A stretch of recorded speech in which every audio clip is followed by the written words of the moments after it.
Noon ating nakilala si Gervin, ang batang inagawan ng kamusmusan dahil sa kanyang kondisyon na kung tawagin ay precocious puberty. Kapag hindi naagapan, maaari raw magkaroon ito ng mga komplikasyon. Kaya ang ina, humihiling ng ating tulong. Imbis na mga larong pambata, ito ang kinahihiligan ngayon ni Gervin, ang pag-skateboarding. Lagi kami naglalaro. Malakas ang loob ko na gawin yung mga gusto kong gawin. Bagamat lamang siya sa mga kaedad niya ngayon, kalaunan may kaakibat daw itong panganib.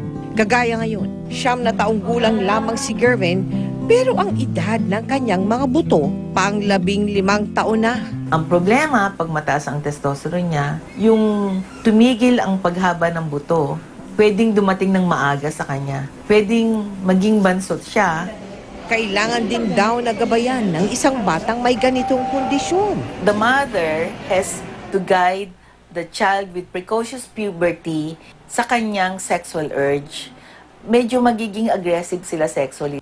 At kung sakaling hindi raw mapigil ang mabilis na pagtaas ng kanyang hormone, Pwedeng magkaroon ng heart attack at an early age.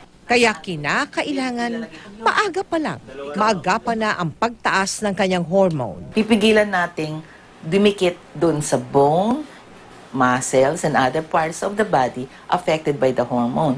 Kaya ang panawagan ni Mylene, Sa mga tao po na may mabuting puso, na sana po matulungan po ninyo yung anak ko.